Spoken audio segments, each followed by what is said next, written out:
Welcome back. इसके portfolio में अभी फिलहाल के लिए क्या अपडेटेड परफॉर्मेंस देखने को मिल रही है, क्विकली आप देख सकते हैं। वीरल जी का पोर्टफोलियो अब 6% ऊपर, बढ़िया टर्न अराउंड। गौरव जी 6% ऊपर और क्षितिजा सालवी खिलाड़ी नंबर 1 में इतना ही। आप बने रहेंगे CNBC आवाज के साथ। नमस्कार।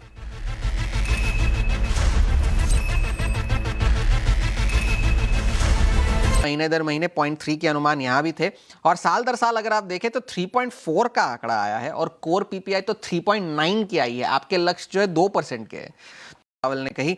और महंगाई का जो आंकड़ा आया 0.3% के अनुमान थे महीने दर महीने प्रोड्यूसर प्राइस इंडेक्स के, 0.7% का आंकड़ा निकल कर आया। कोर पीपीआई 0.5 की आई है महीने दर महीने, 0.3 के अनुमान यहाँ भी थे और साल दर साल अगर आप देखें तो 3.4 का आंकड़ा आया है और कोर पीपीआई तो 3.9 की आई है। आपके लक्ष्य जो है 2% के।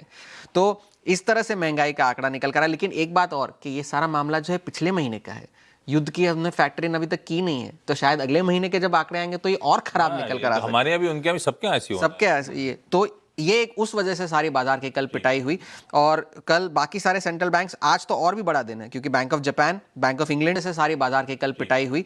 और कल बाकी सारे सेंट्रल बैंक्स, आज तो और भी बड़ा दिन है क्योंकि bank of Japan, bank of England, Swiss national bank, सबके नतीजे आने हैं। तो सेंट्रल बैंक डे जैसे रावल ने कही।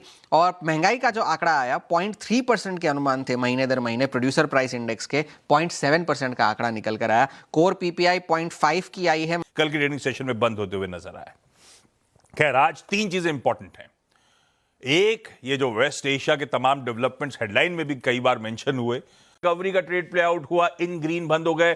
ब्रॉडर मार्केट्स पेन में थे भाई साहब। एडवांस डिक्लाइन 1:3 का था इवेंचुअली, यानी कि 75% शेयर्स इन रेडी। ATM इस स्टॉक पर फोकस रखेगा। बढ़िया रिपोर्ट है, पॉजिटिव रिपोर्ट है, इसके लिए इन ग्रीन लेके चल रहा हूं। एक और रिपोर्ट है new age company, urban company, और वैसे टेक्निकल तौर पर भी स्टॉक में